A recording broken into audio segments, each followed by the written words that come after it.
atas air, pernah lihat? Itu bukan sholat, nama kekuatan alam bawah sadar.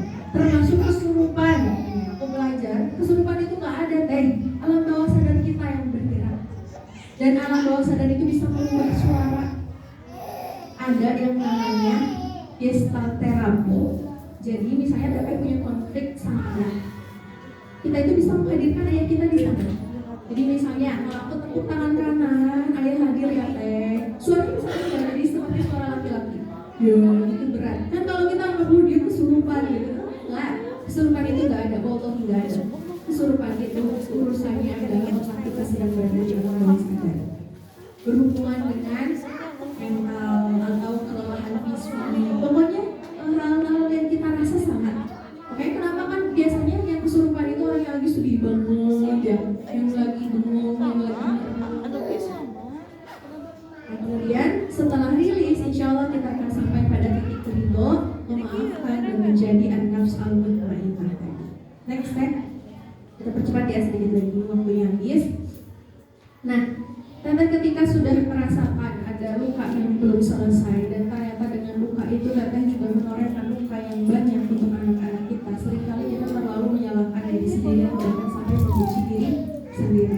Maka di sini Allah ingin sampaikan dalam Quran surat Az-Zumar ayat 53. Perhatikan kalimatnya ini, aku enggak tulis ayatnya kemarin gak cukup. Kita boleh sambil lihat di HP ya. Az-Zumar ayat 53 biar tahu. Jadi sebelum kuliah komunikasi dan foto, aku kuliah bahasa Arab juga satu alma mater sama Ustaz Ahmad di Al-Imarah. Jadi ketika baca Al-Quran itu, jadi alhamdulillah ya ada ilmu nyesak gitu, nempel gitu. Setiap baca Al-Quran tuh jadi tahu kayak kenapa Allah pilih litas kuno, kenapa Allah pilih ajaib. Dan itu tuh karena bahasa Arab tuh mewah banget ya. Jadi selalu ada makna dan hikmah di balik Allah pilih kalimat-kalimat. Dan Al-Quran itu adalah sastra yang sangat sempurna. Di ayat ini juga Allah tuh maha romantis dan cerdas banget. Perhatikan, nggak ada yang ngantuk. Nah, nggak ada ya. Wahai hamba-hambaku yang telah melampaui batas. Ayatnya tuh gini. Qul ya ibadiyalladzina asrafu ala anfusihim. Perhatikan, pelan-pelan ya. Ya ibadi. Allah pilih kata ya ibadi. Artinya wahai hamba-hambaku. Allah bisa banget pilih kata ya ayyuhan nas, wahai manusia, atau hei makhluk, hei kamu, bisa banget. Kenapa Allah pilih kata ya ibadi di ayat ini? Karena Allah pengen panggil kita dengan penuh kasih sayang. Jadi dalam bahasa Arab itu ada panggilan sayang.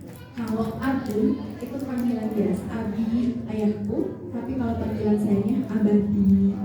Umi itu panggilan biasa, ummati itu panggilan sayang. Ibnu anakku panggilan biasa, panggilan sayangnya ya bunayya, anakku tersayang. Nah, panggilan sayang Rob terhadap umat, terhadap hambanya itu adalah sebutan ya ibadi. Jadi rasakan di ayat ini Allah lagi manggil kita dengan penuh kelembutan dan penuh kasih sayang. Untuk siapa? Alladzina asrafu ala anfusihim. Panggilan sayang ini untuk orang-orang yang melampaui batas.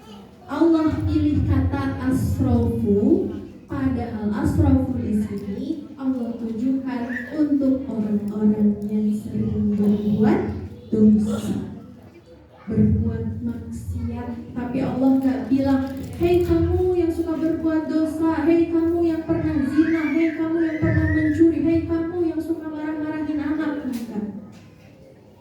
Allah pilih kata asrafu ala anfusihim, kalimat yang sangat lembut, penuh kasih sayang, supaya kita berasa lagi dipanggil sama Allah. Ya ibadi alladzina asrafu ala anfusihim. Allah cuma mau bilang apa? La taqnatu mir rahmatillah. Janganlah kamu berputus asa dari rahmat Allah. Jadi kalau kita hambanya yang penuh dosa, gimana mungkin kita menyerah? Udah aku mah emang takdirnya jadi ibu yang kasar. Udah kayaknya tinggal bisa. Ada gimana lagi, gak bisa dirubah lagi.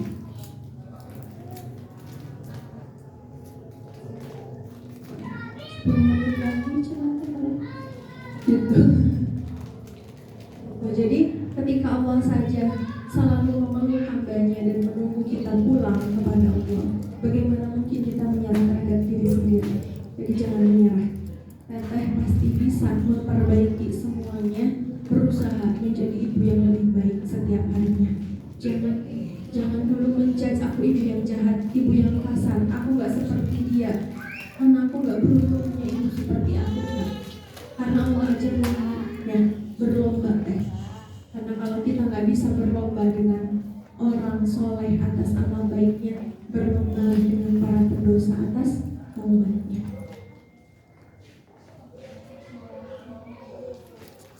Next, mengabarkan seorang ibu Wahdan Ala-Wahnin.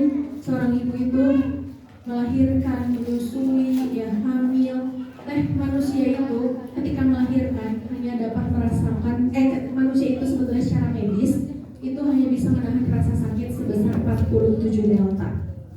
Tapi saat melahirkan, seorang ibu bisa merasakan rasa sakit sebesar 55 delta. Jadi sebetulnya nggak masuk akal.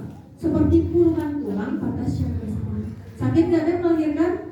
Bukan sakit lagi ya.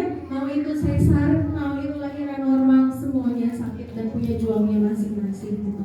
Makanya Allah kasih hadiah yang nggak sepele, nggak sederhana. Next, Umi, privilege perempuan yang gak Allah berikan kepada laki-laki.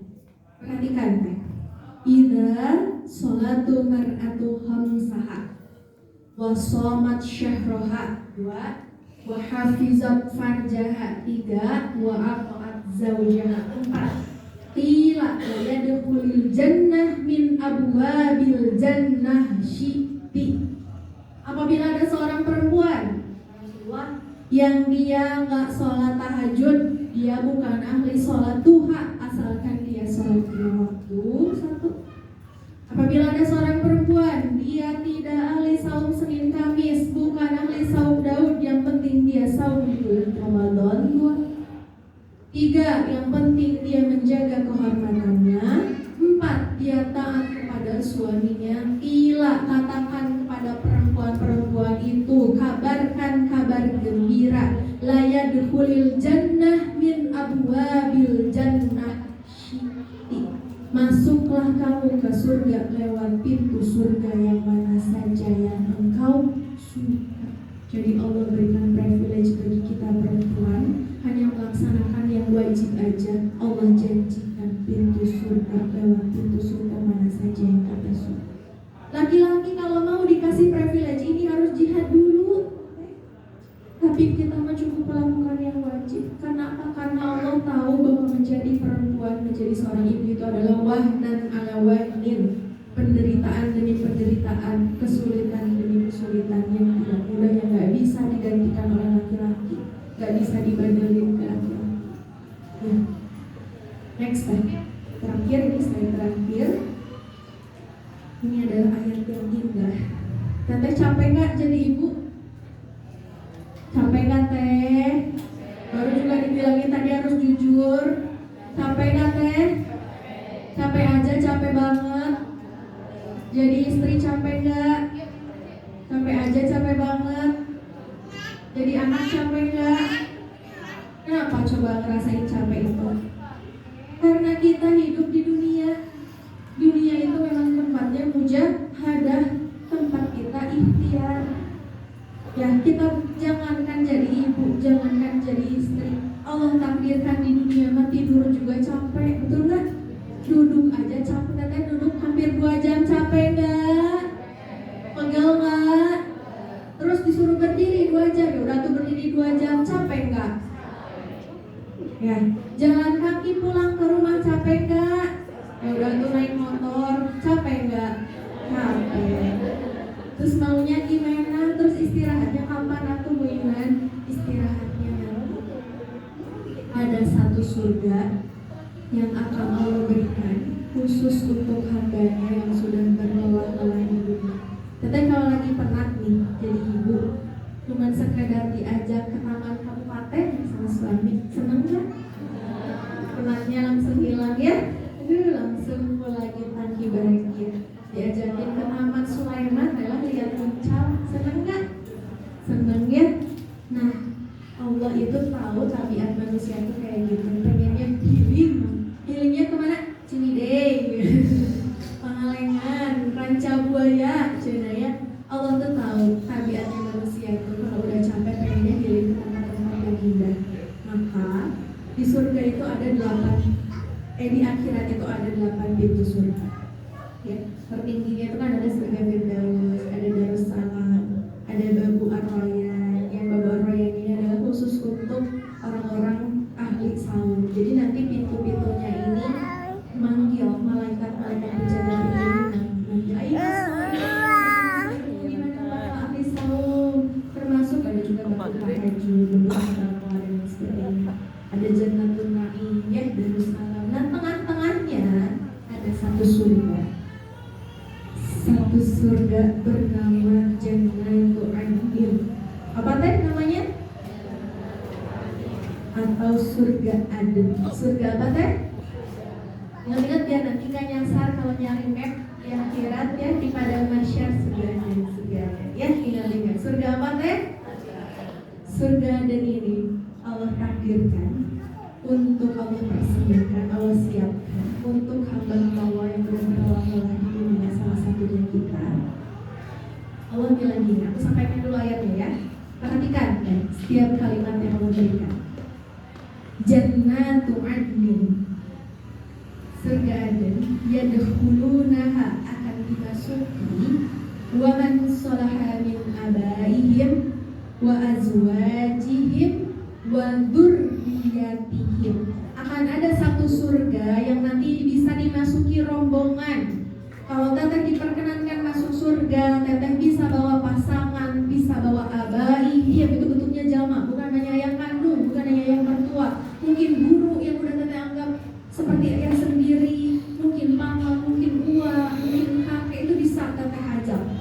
Wa azwajihim, pasangan teteh, bahkan bukan hanya pasangan hidup, bukan hanya suami, tapi juga partner teteh berjuang di madrasah muda, itu bakal latihan, teteh bisa ajak, teteh bisa gandeng. Wa dzurriyyatihim, kata dzurriyyat ini beda dengan ibnun atau hanya anak. Dzurriyyat ini turun temurun tanpa terputus, anak, cucu, cicit, bisa teteh ajak untuk memasuki surga Aden. Surga ini ketika dibukakan pintunya oleh Allah, yang pertama terhampar adalah taman-taman surganya. Maka baru saja lihat tamannya, segala penat teteh menjadi ibu, menjadi istri di dunia, segala luka teteh yang teteh pendam selama hidup di dunia, seketika Allah hapuskan hanya dengan melihat keindahannya. Ini baru dilihat aja keindahannya, luruh semuanya. Semua pertanyaan dari dirinya, kenapa harus aku yang diuji ya Allah? Kenapa aku dapat suami seperti ini ya Allah? Kenapa anakku begini ya Allah? Kenapa orang tua aku begini? Allah jawab semua di sana. Luruh semua rasa sakit, rasa lelah kita, baru melihat surga. Perhatikan kalimat selanjutnya kan. Wal malaikatu yadkhuluna alaihim min kulli bab. Malaikat-malaikat oleh Allah diperintahkan berbaris di setiap pintu surga itu untuk apa? Untuk menyambut hamba-hambanya yang udah kelelahan berjalan rihlah safar selama di dunia. Dengan bahasa apa? Salamun alaikum bima sabartum. Selamat, kamu telah sabar selama menjalani hidup. Jadi kata pertama yang akan malaikat sampaikan kepada kita, selamat kamu udah sabar. Selamat kamu udah sabar jadi ibu, selamat kamu udah sabar jadi istri. Masya Allah. Ya.